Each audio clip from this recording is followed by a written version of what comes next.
आज मैं आप सबों को मानसून उत्पत्ति और विकास के बारे में जानकारी दूंगी। मानसून शब्द की उत्पत्ति अरबी भाषा के मौसम अथवा मलयालम भाषा के मॉनसून शब्द से जुड़ी है, जिसका अभिप्राय ऋतु से है। अरब नाविकों द्वारा इस शब्द का प्रयोग उन हवाओं के लिए किया गया जो ऋतु परिवर्तन के साथ विपरीत दिशा में बहा करती हैं। सर्वप्रथम अरब भूगोलवेत्ता अल मसूदी ने इन हवाओं के बारे में बताया। मानसून पवनें वे पवनें हैं जिनकी दिशा ऋतु के अनुसार बिल्कुल उलट जाती है। ये पवनें शीत ऋतु में 6 महीने स्थल से समुद्र की ओर चलती हैं और ग्रीष्म ऋतु में 6 माह समुद्र से स्थल की ओर चलती हैं। आरंभ से ही मानसूनी पवनों की उत्पत्ति समय, उसका प्रभाव तथा उससे होने वाली वर्षा की मात्रा की व्याख्या करने की कोशिश होती रही है, परंतु इसे पूर्णतः स्पष्ट नहीं किया जा सका है। जिन सिद्धांतों से मानसून की व्याख्या संभव हो सकी है वे निम्नलिखित हैं। प्रारंभिक या चिरसम्मतकालीन विचारधारा, क्लासिकल थ्योरी। दूसरा, ITCZ विचारधारा, वायु राशि विचारधारा। जेट प्रवाह विचारधारा। चौथा, अल नीनो विचारधारा। पहला, प्रारंभिक या चिरसम्मतकालीन विचारधारा। इस सिद्धांत को प्रतिपादित करने में ब्रिटिश मौसम वैज्ञानिक एडमंड हेली, स्टॉर्म बेकर आदि की भूमिका रही। यह सिद्धांत मुख्यतः तापीय प्रभाव पर आधारित है, अतः इसे तापीय प्रभाव सिद्धांत भी कहते हैं। ग्रीष्म ऋतु में सूर्य के उत्तरायण होने के बाद सूर्य की किरणें कर्क रेखा पर लंबवत पड़ती हैं, जिससे उत्तर पश्चिमी भारत तथा निकटवर्ती क्षेत्रों का तापमान बढ़ जाता है और वायु दाब कम हो जाता है। इसके विपरीत बंगाल की खाड़ी तथा अरब सागर में वायु दाब अधिक होता है। फलस्वरूप पवनें समुद्र से स्थल की ओर चलना शुरू कर देती हैं। ये पवनें खूब वर्षा करती हैं। शीत ऋतु में सूर्य की किरणें मकर रेखा पर लंबवत पड़ती हैं, जिससे उत्तर पश्चिमी भारत तथा निकटवर्ती क्षेत्रों में तापमान कम तथा वायु दाब अधिक हो जाता है। इस ऋतु में अरब सागर तथा बंगाल की खाड़ी में वायु दाब कम होता है। फलस्वरूप पवनें स्थल से सागर की ओर चलना शुरू कर देती हैं। ये पवनें बहुत कम वर्षा करती हैं। मानसून पवनों की उत्पत्ति संबंधी यह विचार 3 शताब्दियों से भी अधिक समय तक प्रचलित रहा, जिस कारण इसे चिरसम्मत विचारधारा कहते हैं। दूसरा, अंतरा उष्ण अभिसरण क्षेत्र सिद्धांत, ITCZ थ्योरी। दक्षिण पूर्व व्यापारिक हवा तथा उत्तर पूर्व व्यापारिक हवा विषुवत रेखा के पास मिलती है। इस मिलन क्षेत्र को अंतरा उष्ण अभिसरण क्षेत्र, इंटरट्रॉपिकल कन्वर्जेंस जोन कहते हैं। ऋतु परिवर्तन, सूर्य के उत्तरायण व दक्षिणायन होने से के संबंधी ITCZ की अवस्थिति भी बदलती है। यह ग्रीष्म ऋतु में विषुवत रेखा के उत्तर एवं शीत ऋतु में दक्षिण खिसकता है।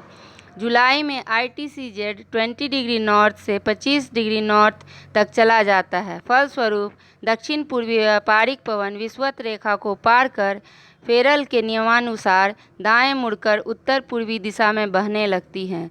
यही वायुदाब दक्षिण पूर्व मानसून के रूप में भारतीय उपमहाद्वीप पर अत्यधिक वर्षा लाती हैं। तीसरा, जेट ल्यूट्रिन सिद्धांत। इस सिद्धांत का प्रतिपादन द्वितीय विश्व युद्ध के बाद हुआ, जिससे मानसून को और स्पष्ट ढंग से समझा जा सकता है। क्षोभ मंडल की ऊपरी परत में बहुत तीव्र गति से चलने वाले संकरे, नालिकाकार एवं विसर्पी पवन प्रवाह को जेट प्रवाह कहते हैं। यह 6 से 12 किलोमीटर की ऊंचाई पर पश्चिम से पूर्व की ओर प्रवाहित होता है।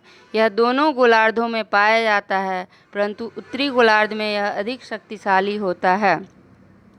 पूर्वी जेट स्ट्रीम का आविर्भाव ग्रीष्म ऋतु में सूर्य उत्तरायण से संबंधित है। अत्यधिक सूर्य ताप विकिरण से तिब्बत पठार की ऊपरी वायु तेजी से गर्म होकर ऊपर उठती है और पूर्वी जेट स्ट्रीम की उत्पत्ति में सहायक होती है।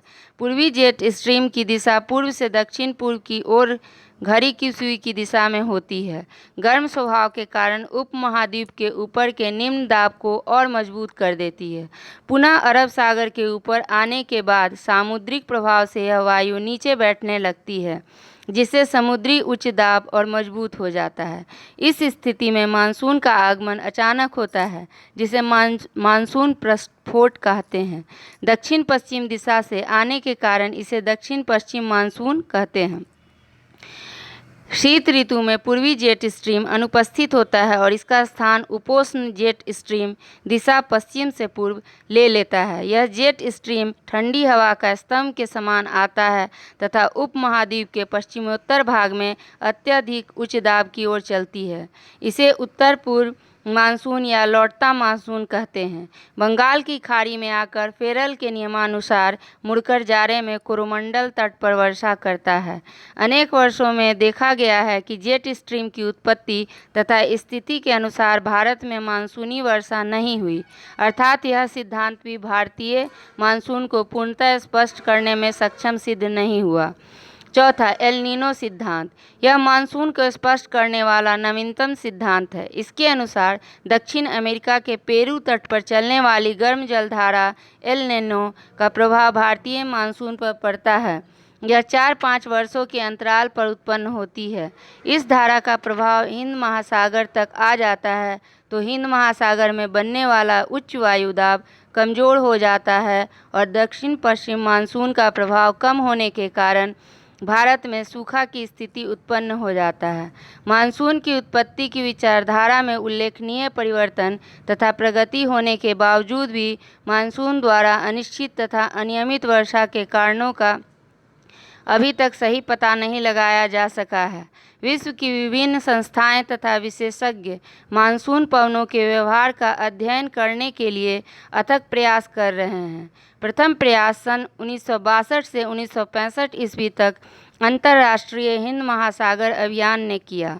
इसके पश्चात सन 1973 से 1977 ईस्वी तक इंडो सोवियत होम ने मानसून का अध्ययन करने का प्रयास किया। सन 1979 में मानसून एक्सपेरिमेंट नामक अभियान अब तक का सबसे बड़ा अभियान है। इसका नाम मोनेक्स रखा गया। इसमें विभिन्न अंतर्राष्ट्रीय संगठनों तथा संस्थाओं ने भाग लिया। आज के इस वीडियो में इतना ही। अगर आपको यह वीडियो पसंद आया तो वीडियो को लाइक तथा चैनल को सब्सक्राइब करना न भूलें। अगर यह वीडियो का नोट्स देखना है तो डिस्क्रिप्शन बॉक्स में जाकर लिंक दबाएं। धन्यवाद।